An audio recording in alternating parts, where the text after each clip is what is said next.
Again, we are in Job 7. This is the second chapter of his retort toward Eliphaz. And we remember that Eliphaz spoke up and had the idea that all suffering is the result of sin. Back in Job chapter 4, in verse 7 and 8, it says, "Remember, I pray thee, whoever perished being innocent, or where were the righteous cut off? Even as I have seen, they that plow iniquity and sow wickedness reap the same." And that is his overarching theme, is that all suffering, bad things that happen to you, come as punishments from God for sin. Therefore, if you are suffering, it is because God is punishing you for sin. Therefore, you must have committed some awful sin. And so Job must have. So Job is this terrible sinner because he is suffering so terribly. And of course, we know that that is incorrect. That there are all kinds of reasons why we might suffer that have nothing to do with whether or not we personally have sinned, or that suffering is a punishment for our sin. Now, we know that sometimes it is the case that God chastens us for our sins and we suffer for them, but that's not always the case. And so we have seen many righteous people suffer, and it's not an indictment on their character. In fact, in Job's case, it's right the opposite. He is suffering because he is righteous. And so he speaks up in chapter 6. He wants his suffering to be weighed and balanced, because it seems that he is suffering an unjust amount to go with his sin.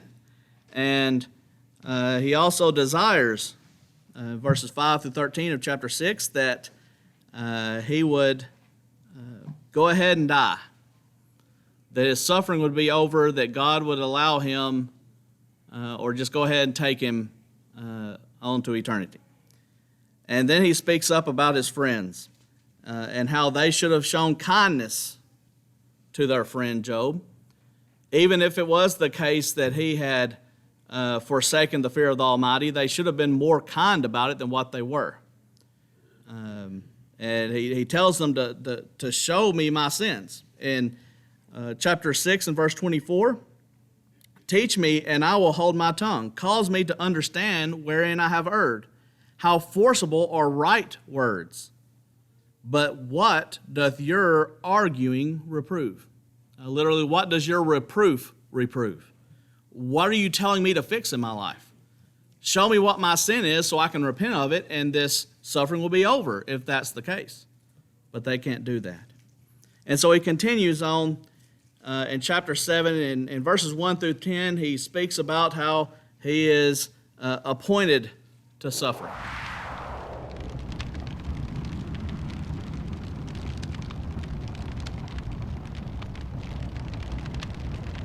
Job basically is saying that it is the natural state of things that human beings suffer.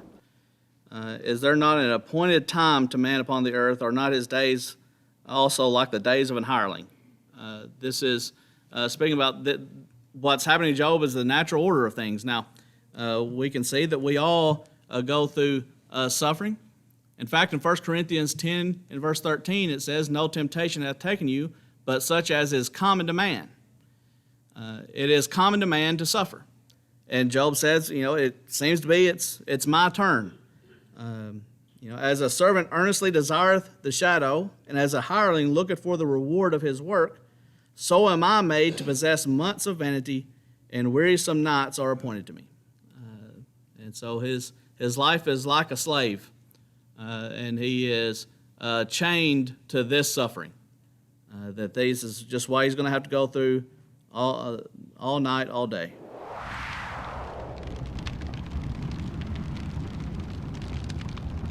All right, so Job is looking here and saying, my days are spent looking for the next day. When is this ever going to get better? There's nothing for me today because I'm in so much suffering. I lie down, and his thoughts are, well, when am I going to get up and the night be gone? He can't get a comfortable night of sleep. And understand what is happening to Job. He has boils all over his body from the top of his head to his feet. And so how are you supposed to lay down and find any comfort? You can't lay on your back or your side or your stomach, and so he just goes from one pain to the other all night. He says, my flesh is clothed with worms and clods of dust. Most likely speaking of figuratively here, but it's possible that his boils attracted bugs. That's a possibility. But most likely it's referring to the discharge of these boils. All right, something we don't want to have to think too much about. And his skin is broken and become loathsome. So he is a gross figure at this moment. He is difficult to look at, and then you can imagine how difficult it is for him to feel this way. All right, so this is an immense amount of suffering that Job is going through.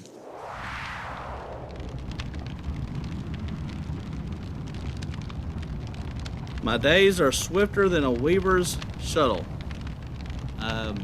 And so time hasn't slowed down for him because he's spending every day in the same situation, in this great immense pain. The days are just coming and coming and coming, and they don't slow down, and it doesn't seem that he's getting any better. They're spent without hope. And then he tells them to remember that his life is wind. There's no hope of good anymore. Mine eye shall no more see good. And so we go back to Job's, not only his physical pain, but he is in a deep emotional pain, a deep depression over these things. Because when is this ever going to get better? It is going to in a while, but at this point, when will it ever be anything close to what it was before? Anything slightly better than what it is now. And so he says, the eye of him that hath seen me shall see me no more. Your eyes are looking on me, and I'm not. I think what he is saying here is that you can barely recognize me anymore. The person I was, that's not what I am. I can relate to that with the decline that Dad went through. There are times when I looked at him, I was like, this is not the man I know. I remember one time back in summer after we hadn't seen him for a while, I went and saw him, and if I saw him in a Walmart, I might not have recognized him because he had changed that much in a few months, just the way his face looked. And that's what Job is saying here. You're looking at me, but you're not looking at the same person you were before all this happened. Your eyes see me, but I'm not.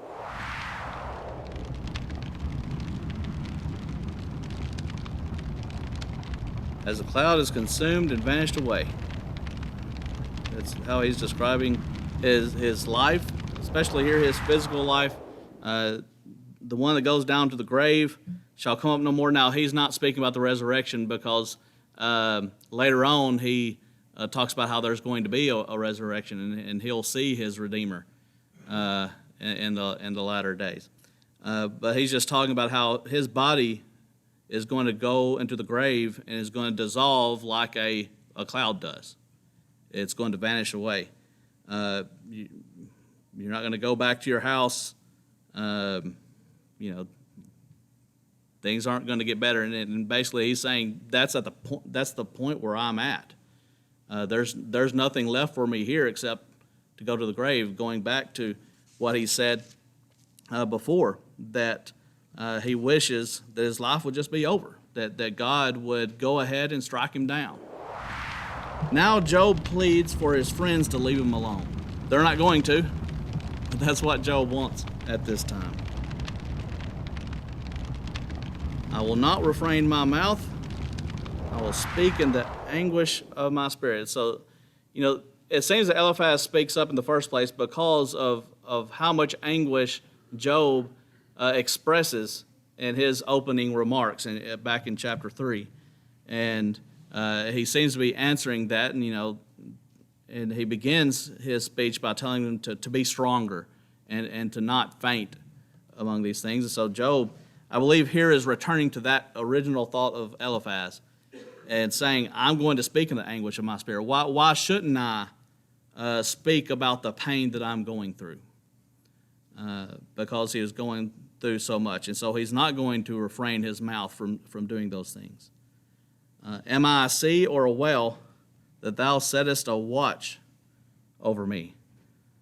I guess whale watching is an old pastime. But you're not going to... basically, he's telling them, I don't need you to do this. And he had a similar thought back in chapter 6, where he basically told them, did I call for you to come here? I didn't ask for this. I didn't ask for you to come here and accuse me of things and all of that. And so he once again tells them, the point being, please leave me alone.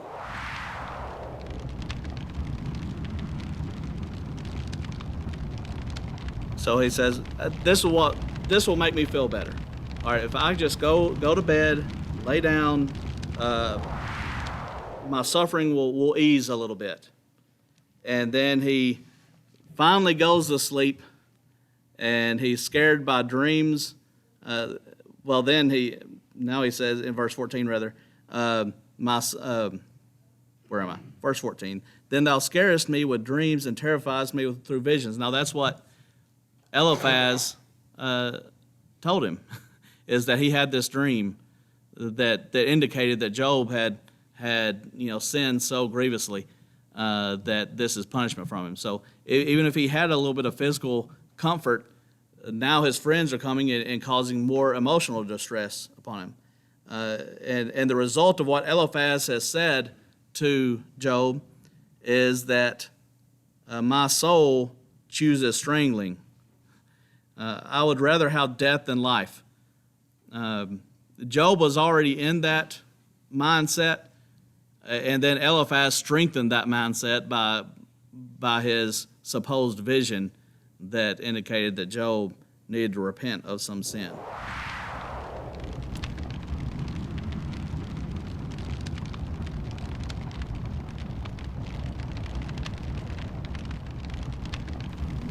I loathe it. He hates his life. He doesn't want to live anymore, and so he says, let me alone. All right, my days are empty and pointless as it is. I don't want to spend them here having this conversation with you.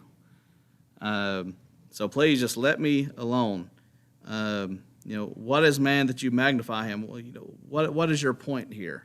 That thou shouldest set thine heart upon him, sort of telling them to get over your concern for me.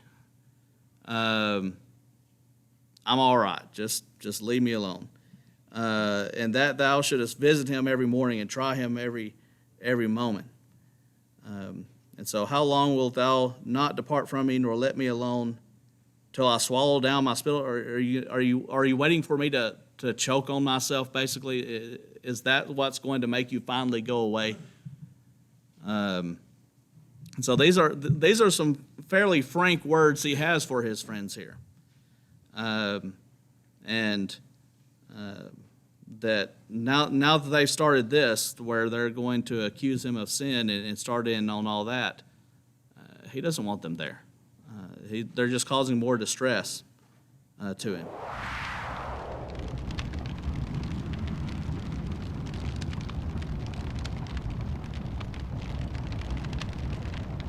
Now, there are some who take verses 17 through 21 and say that Job is saying these things to God. I don't believe that he is because of some of the things that are said here. But he says, I have sinned. What am I supposed to do? And I believe when he says, thou preserver of men, he's being sarcastic toward Eliphaz. Since he's the one who has all the answers, and he's the one who can straighten Job out. What am I supposed to do? Of course, Eliphaz doesn't have an answer to that. And so he said, why have you set me as a mark against you? And make me more of a burden to myself. Why are you treating me as if I'm your enemy? As if someone you have to do this to? Why won't you just forgive my sin and pardon my iniquity? But he says, he closes out his first statement here, for now shall I sleep in the dust, and you're going to seek me in the morning, and basically I'm going to be dead. All right, you're going to come try to find me in the morning, and I'm no longer going to be here.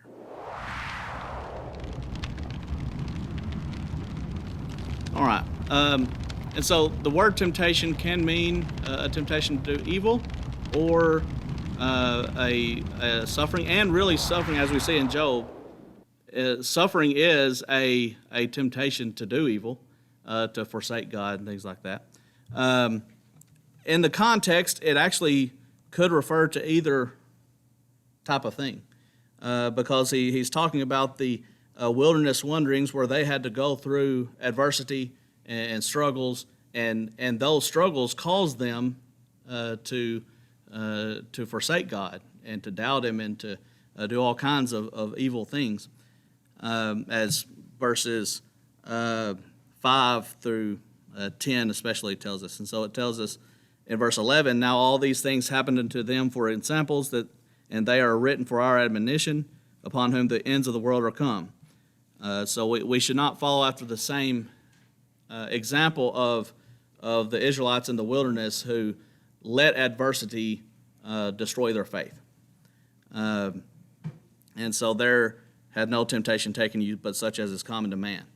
And so, yes, it's true of temptation to evil, but it's also, I think, specifically more talking about bad things that are happening. And with the way of escape, it doesn't necessarily mean that we won't have that suffering anymore, but that we'll be able to bear it. For instance, Paul had the thorn in the flesh, and he prayed that thorn be removed, and God said no. But then he said, my grace is sufficient for you, meaning that he can overcome the temptations of that suffering through the grace of God. And so when it says that he will not let us suffer, or will not suffer us to be tempted above what we're able, he's not going to put more suffering on us than what we can come through. Now, that doesn't mean that we're not going to give in to the temptations of that suffering, but we don't have to. And so there is a big difference in my falling short and God putting too much on me. And so what this is telling us is that we can't let adversity and suffering be an excuse to forsake God. There's a way through God that we can bear those things. But we do have to bear them through Him and not ourselves.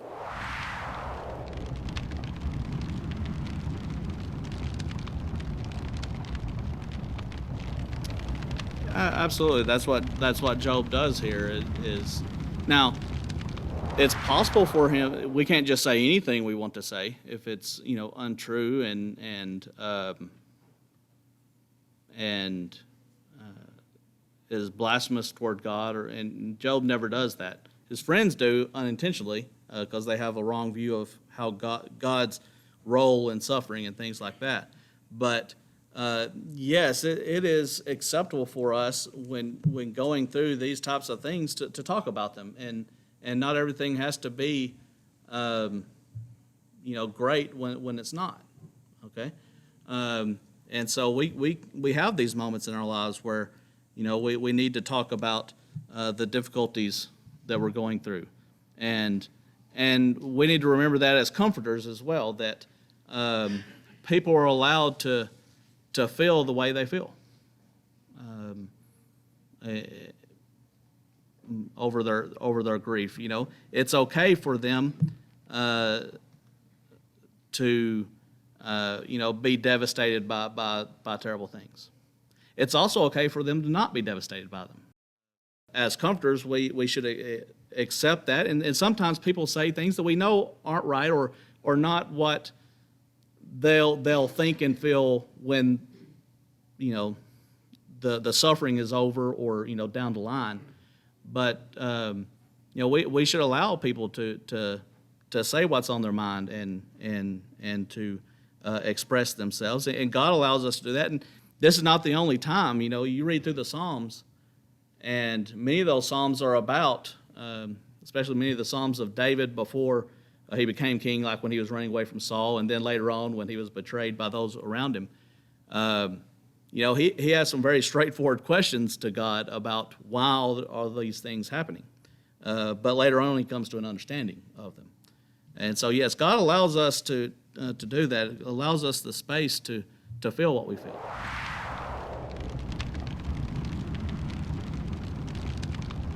Yeah, that especially happens with people who have dementia, and when they progress in that, they take on different personalities, and they may talk like they once did, maybe before they were Christians, and really, if you have ever heard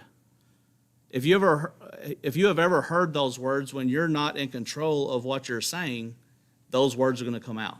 That's why it's very important to guard what we say. But they're not in the right mind. It's not them saying that. And so I believe that there is the grace of God that that they're not right. And you take somebody who doesn't have dementia. You take somebody who's bedridden. A lot of times, they'll get urinary tract infections, things like that, and those make you out of your mind. That's one of the ways that they're diagnosed, is that here's a person without dementia who's acting like they do, and they test for a UTI because of that.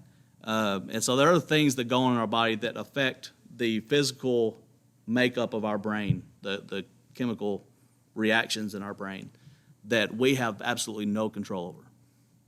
And so, those people are not sinning when they do that. All right, so that's Job's first speech in response to Eliphaz.